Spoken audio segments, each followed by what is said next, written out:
بسم اللہ الرحمن الرحیم الحمدللہ رب العالمین والصلاة والسلام علی سید الانبیاء والمرسلین وعلی آلہ واصحابہ اجمعین اما بعد فاعوذ باللہ السمیع العلیم من الشیطان الرجیم بسم اللہ الرحمن الرحیم.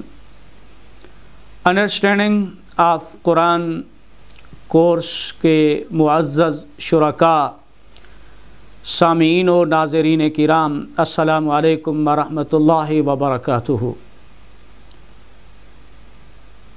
بسم اللہ الرحمن الرحیم کی تفسیر کرتے ہوئے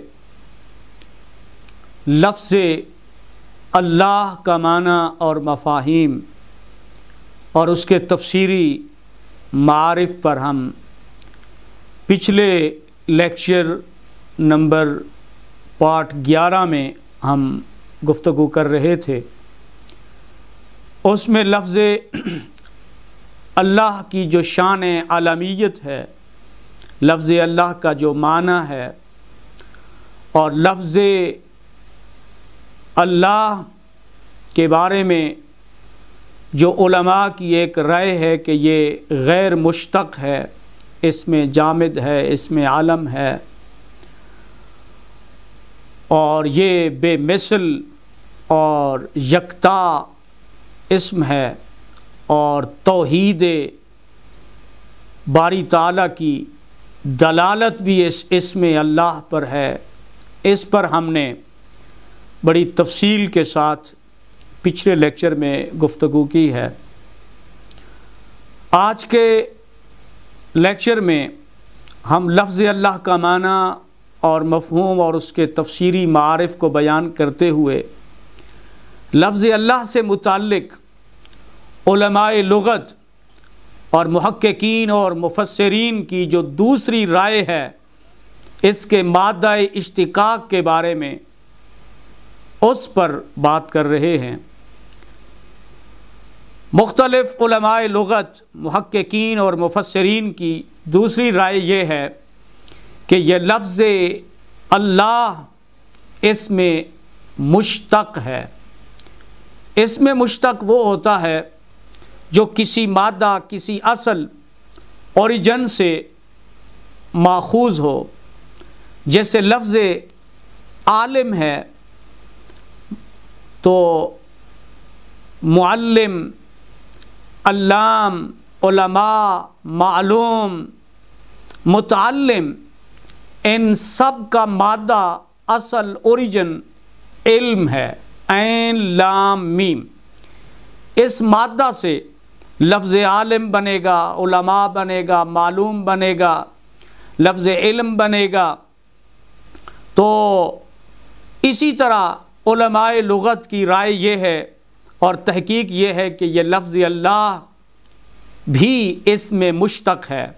یہ اسم ماخوذ ہے لفظ الہن سے.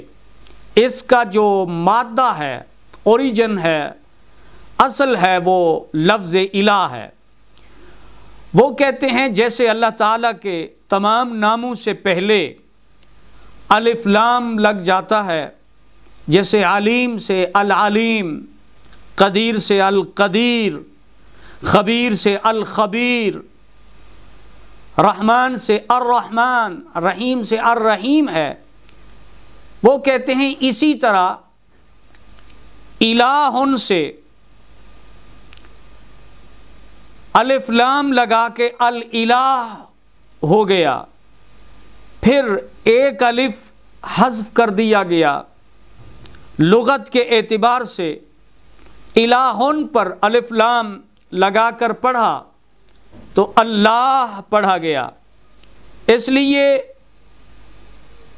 علماء لغت نے اور محققین نے اور مفسرین نے کہا ہے کہ یہ جو لفظ اللہ ہے، ان کی ایک رائے یہ بھی ہے کہ اس کے مختلف مادے اوریجن ہیں. ان میں ہر ایک مادہ معنوی اعتبار سے اللہ کی مختلف شانوں اور مختلف عظمتوں کو بیان کرتا ہے.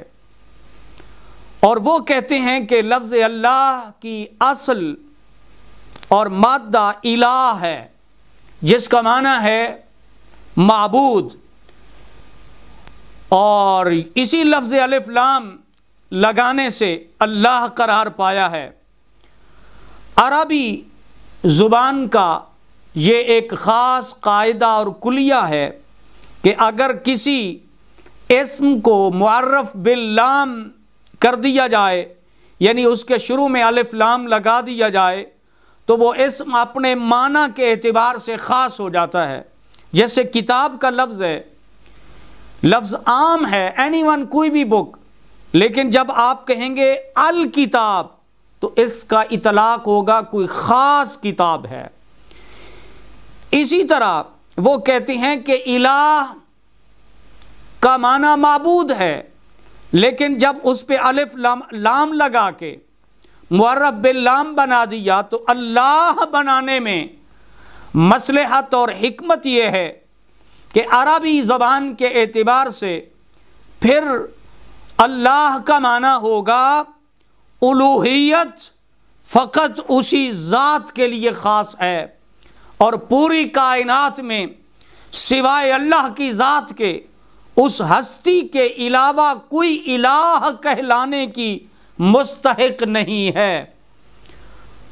امام اصفہانی نے المفردات میں اسی لفظ کی عربی توجیہ کرتے ہوئے لکھا ہے کہ اصلہ الہ فحذفت ہمزتہ وادخل علیہ الالف واللام فخص بالباری تعالی۔ فرماتے ہیں اس لفظ اللہ کی اصل الہ ہے جس کے حمزہ کو حذف کر دیا گیا ہے، اور اس پر الف لام داخل کر کے اسے ذات باری تعالی کے لیے خاص کر دیا گیا ہے۔ اب ہم آتے ہیں کہ اس کے جو مشتقات ہیں اس کے چند معانی اور چند مادہ اور اصل اوریجن کو میں آپ کے سامنے بیان کر دوں تاکہ لفظ اللہ کی معرفت ہمیں نصیب ہو جائے۔ لفظ اللہ کے لغوی اشتقاق کے بارے میں ایک قول یہ ہے کہ یہ آلہ یالہ با فتح یفتح سے بنا ہے، اس کا معنی ہے عبادت کرنا۔ اسی طرح الہ کا معنی ہوگا وہ ذات جس کی عبادت کی جائے۔ قرآن مجید میں یہی معنی الہ کا، معبود، اکثر مقامات پر استعمال ہوا ہے۔ مثلا اللہ تعالیٰ کا ارشاد ہے سورۃ البقرہ کی آیت نمبر 133 میں کہ وَإِذْ قَالَ لِبَنِيهِ مَا تَعْبُدُونَ مِن بَعْدِي قَالُوا نَعْبُدُ إِلَٰهَكَ وَإِلَٰهَ آبَائِكَ إِبْرَاهِيمَ وَإِسْمَاعِيلَ وَإِسْحَاقَ إِلَٰهًا وَاحِدًا وَنَحْنُ لَهُ مُسْلِمُونَ۔ حضرت یعقوب علیہ السلام نے اپنے بیٹوں سے فرمایا کہ میرے بعد کس کی عبادت کرو گے؟ تو وہ کہنے لگے کہ ہم آپ کے اور آپ کے آباء و اجداد ابراہیم، اسماعیل اور اسحاق علیہ السلام کی کہ خدا کی عبادت کریں گے جو ایک ہی معبود ہے، اور اسی کے حضور ہم گردن جھکانے والے ہیں۔ تو اس مضمون کی متعدد آیات ہیں جہاں قرآن مجید میں الہ کا معنی معبود ہے، اور یہی مفہوم کلمہ توحید میں ہے، لا الہ الا اللہ، نہیں ہے کوئی معبود۔ تو اس لفظ الہ کی جمع قرآن مجید میں آلہۃ بھی آتی ہے۔ قرآن مجید نے سورۃ الانبیاء کی آیت نمبر 22 میں ارشاد فرمایا لو کان فیہما آلہۃ الا اللہ لفسدتا، فرمایا کہ اگر زمین و آسمان میں کوئی اور الہ ہوتا اللہ کے سوا تو فساد بپا ہو جاتا۔ تو اس مادہ اشتقاق سے لفظ اللہ کا معنی ہوا وہ واحد ذات جو مستحق عبادت ہے، جو کائنات کے ہر ذرے کے لیے عبادت کے لائق ہے۔ الہ کا معنی ہوا جو خود واجب ہے، باقی سب ممکن ہیں، جو خود خالق ہے باقی سب مخلوق ہیں، جو خود مالک ہے باقی سب مملوک ہیں، جو خود باقی ہے باقی سب فانی ہیں، جو خود قدیم ہے باقی سب حادث ہیں، جو خود غنی ہے باقی سب محتاج ہیں، جو اول ہے جو آخر ہے، جو ظاہر ہے، جو باطن ہے، جو ازلی ہے، جو ابدی ہے، کائنات کی ہر چیز اپنے ہونے میں اسی کی محتاج ہے اور کمال پانے میں اسی کی محتاج ہے۔ اس لیے پرستش کے لائق بھی وہی ہستی ہے، کیونکہ جو محتاج ہو وہ اپنے ہونے میں معبود نہیں ہو سکتا، لہذا وہ ذات جو ہر چیز سے بے نیاز ہو، نہ اس سے کوئی پیدا ہوا ہو، نہ وہ کسی سے پیدا ہوا ہو، نہ ہی کوئی اس کا ہم جوڑ ہو، تو ایک لفظ اللہ الہن سے بنا، اور الہ کا معنی معبود حقیقی ہے۔ لفظ اللہ کا دوسرا جو مادہ اشتقاق ہے، جس کے بارے میں علماء کی رائے یہ ہے کہ یہ آلہتن سے باب سامیہ یسمع الہ سے مشتق ہے۔ وہ کہتے ہیں اس کا معنی ہے حیران ہونا۔ اس معنی کے اعتبار سے اللہ کی عظمت، اللہ کی قدرت کی یہ لفظ نشاندہی کرتا ہے کہ انسان جب اللہ کی قدرت کی نشانیوں پہ غور کرتا ہے تو اس ذات کی معرفت نصیب ہوتی ہے، اور انسان جوں جوں اللہ کی کائنات کی نشانیوں پر غور و فکر کرتا ہے اور اللہ کی نشانیوں کے سمندر میں غوطہ زن ہوتا ہے تو حیرانگی کی انتہا ہو جاتی ہے، اس لیے کہ اس ذات نے اپنا نام اللہ منتخب کیا تاکہ انسان کو معلوم ہو جائے کہ اس ہستی کی نشانیوں کو دیکھ کر، قدرتوں کو دیکھ کر حیرانگی کی انتہا ہے۔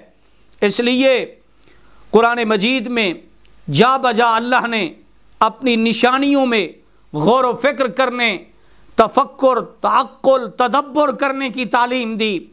اللہ تعالیٰ نے ارشاد فرمایا اولم یتفکروا فی انفسہم، کیا وہ اپنے آپ پر غور نہیں کرتے؟ تفکر فی آیات اللہ کے بارے میں ارشاد فرمایا کذالک یبین اللہ لکم الآیات لعلکم تتفکرون، فرمایا اسی طرح اللہ نے تمہارے لیے نشانیاں ظاہر کی ہیں تاکہ تم غور و فکر کرو۔ قرآن نے کہا الذین یذکرون اللہ قیاما وقعودا وعلی جنوبہم ویتفکرون فی خلق السماوات والارض، کہ وہ لوگ جو اللہ کی یاد کرتے ہیں کھڑے ہوئے، بیٹھے ہوئے، اور اپنے پہلو پر لیٹے ہوئے، فرمایا آسمان اور زمین کی تخلیق پر غور و فکر کرتے رہتے ہیں۔ تو تاریخ شاہد ہے کہ دنیا نے جب اللہ کی قدرت پہ غور و فکر کیا، اس کائنات کے ذرے ذرے پر انسان نے غور و فکر کیا، انسان نے اپنی باڈی پر، اپنے جسم پر، اپنے دماغ پر، اپنے ہارٹ پر، اپنے گردوں پر، اپنی رگوں پر، اپنے بلڈ کے سیل پہ غور کیا، اور انسان نے کائنات کے پھولوں پر اور پودوں پر، اجناس پر، فصلوں پر، سمندر کی طغیانیوں پر، کائنات کی جس جس چیز پہ ڈیپلی دیکھنا چاہا تو حیرانگی کی انتہا ہو گئی۔ تو اس معنی کے اعتبار سے لفظ اللہ کا ایک معنی ہے وہ ذات جس کی معرفت لینے کے لیے انسان کو حیرانگی کی انتہا ہو جائے اور انسان حیران ہو جائے کہ وہ کیسی ہستی ہے جس نے کائنات کو تخلیق فرما دیا ہے۔ لفظ اللہ کا دوسرا معنی جو ہم نے آج اس میں بیان کیا وہ یہ ہے کہ الہن باب سمیع یسمع سے یہ حیران ہونا ایک معنی اس کا یہ ہے، اس لفظ سے یہ مشتق ہے۔ تیسرا لفظ اللہ کا جو مادہ اشتقاق ہے وہ یہ ہے کہ یہ لفظ اعلیٰ ہن سے مشتق ہے، یا یہ لفظ لا ہن اور یا ولا ہن سے مشتق ہے۔ اس کا معنی ہے سکون پانا۔ عربی زبان میں کہا جاتا ہے الہت الی فلان اے سکنت الیہ، یعنی میں نے فلاں سے سکون پایا۔ تو ذات باری تعالیٰ کو اللہ اس لیے کہتے ہیں کہ بے تاب اور بے چین دلوں کو اسی کی یاد سے سکون ملتا ہے۔ قرآن کہتا ہے الا بذکر اللہ تطمئن القلوب، بے شک دلوں کو اللہ کی یاد سے سکون ملتا ہے۔ تو اس آیت میں ایک حقیقت کو بیان کیا کہ اس کائنات میں سوائے خدا کے کوئی ہستی نہیں ہے جہاں سے انسان کو حقیقی سکون حاصل ہو، دل و دماغ کو آسودگی اور طمانینت عیش و عشرت کے سما سے نہیں ملتی، مال و دولت کی زیادتی سے نہیں ملتی، مادی وسائل کو اکٹھا کرنے سے سکون نصیب نہیں ہوتا۔ دنیا میں کتنے انسان ہیں جو مالی آسائشوں سے رنگینیوں کے باوجود بھی انہیں سکون اور اطمینان کی دولت میسر نہیں ہے۔ پیسہ، دولت، اقتدار، اختیار کے باوجود پریشان، بے سکون، بے چین رہتے ہیں، متعدد امراض کا شکار رہتے ہیں۔ اس کے برعکس وہ خوش نصیب لوگ ہیں جو اللہ کے دامن لطف و عافیت سے وابستہ ہیں۔ انہیں دنیاوی مادی دولتوں، وسائل کے عوض اللہ نے ایک روحانی دولت، اللہ کی یاد، اللہ کی محبت، اللہ کی معرفت جو دے رکھی ہے، وہ انہیں سکون اور مطمئن کیے ہوئے ہے۔ کتنے بے قرار دلوں کو اس کی یاد سے سکون ملتا ہے، غم حیات سے ستائے ہوئے لوگوں کو اس سے لو لگانے سے اطمینان ملتا ہے۔ اللہ کی یاد میں کتنی لذت ہے، کتنی سکون ہے، کتنی قرار ہے، یہ تو فقط وہی سمجھتا ہے جن کے بستر، جن کے پہلو بستر سے جدا رہتے ہیں، جو رات کی خلوتوں میں محبوب حقیقی کی یاد میں مست رہتے ہیں، جو رو رو کر اپنا دامن آنسو سے بھگوئے رکھتے ہیں، اور وہ سکون کی دولت سے بھرپور لوگ ہوتے ہیں۔ تو قرآن مجید نے اسی معانی اور مفہوم کے تحت لفظ اللہ کی جو عربی گرامر کے پوائنٹ آف ویو سے علماء نے معنی بیان کیا کہ لفظ اللہ قرآن میں 2701 مرتبہ آیا ہے، تو یہ لفظ اپنے اندر معنی یہ رکھتا ہے کہ وہ ہستی جس سے سکون ملے، جس سے اطمینان ملے، جس سے بے چین کو چین ملے، بے تاب کو قرار مل جائے۔ تو اس معنی میں لفظ اللہ کا معنی ہے وہ ذات جس سے انسان کو سکون ملے۔ اور اس کا چوتھا معنی لفظ اللہ کا امام فخر الدین رازی نے اور امام سیبوی نے بیان کیا ہے۔ وہ کہتے ہیں لفظ اللہ کا مادہ اشتقاق لاہن ہے، بلندی اور ارتفاع سے یہ بنتا ہے۔ امام فخر الدین رازی کہتے ہیں کہ اس کا معنی بلند ہونا، چنانچہ اس لفظ کی معنوی دلالت یہ ہوئی کہ وہ ذات جو ہر عیب سے، ہر کمزوری سے، ہر نقص سے، ہر خامی سے، ہر خطا سے بلند ہو، جو ضرورتوں سے، محتاجی سے بلند ہو، جو ہر مماثلت سے بلند ہو، جو ہر شرک اور کفر سے بلند ہو، جو ہر مخلوق کی قوت اور ادراک سے بلند ہو، اور جو ہر مکان اور اضافت سے بلند ہو، جو ہر سمت کے تعین سے بلند ہو۔ اسی شان رفعت کو قرآن کہتا ہے سبحانہ وتعالی عما یصفون، وہ ذات پاک ہے اور وہ بلند ہے ان کی باتوں سے۔ اور لفظ اللہ کا پانچواں اور چھٹا معنی بات کو ہم ختم کر رہے ہیں تاکہ ٹائم زیادہ جو ہے ہمارا اس پہ نہ لگ جائے۔ لفظ اللہ کا پانچواں معنی اشتقاق یہ ہے کہ اس کا مادہ اشتقاق کہ یہ لاہ یا لوہ سے مشتق ہے، اس کا معنی ہے مخفی ہونا۔ اس معنی کے اعتبار سے لفظ اللہ کا اطلاق اس ذات پر ہوتا ہے جو ہر آنکھ سے مخفی ہے، وہ ہستی جو سب دیکھنے والوں کی منتہائے نظر سے پنہاں ہے۔ قرآن کہتا ہے لا تدرکہ الابصار، آنکھیں اس کا احاطہ نہیں کر سکتی، لیکن وہ ذات اپنی صفات اور قدرت کی نشانیوں کے اعتبار سے ہر سو ظہور پذیر ہے۔ اس کی بے پایاں رحمتیں، نشانیاں جو قدم قدم پر اس کے ہونے کا یقین دلاتی ہیں، لیکن وہ ذات سر کی آنکھوں سے بے حجاب اس دنیا میں مخفی اس نے اپنے آپ کو رکھا ہے۔ جیسے یوں سمجھ لیں کہ انسان کے اندر روح ہے جو اتنا قریب ہونے کے باوجود مخفی ہے، لیکن جسم کے تمام تصرفات میں اپنا تصرف رکھے ہوئے ہے۔ وہ کائنات جو ساری کائنات میں اپنا تصرف رکھے ہوئے ہے، لیکن لوگوں کی آنکھوں سے وہ مخفی ہے۔ تو اس معنی کے اعتبار سے لفظ اللہ کا معنی یہ ہوا کہ وہ ذات جو لوگوں کی ظاہری آنکھوں سے پوشیدہ ہے۔ اور چھٹا معنی اشتقاق لفظ اللہ کا ہے کہ اس پر الف لام لگانے سے جو لفظ اللہ بنا، الہ سے یہ مشتق ہے۔ الہ کا معنی ہے جھکنا، راغب ہونا، رجوع کرنا، یعنی وہ ذات جس کی طرف جھکا جائے، راغب ہوا جائے، جس کی طرف رجوع کیا جائے۔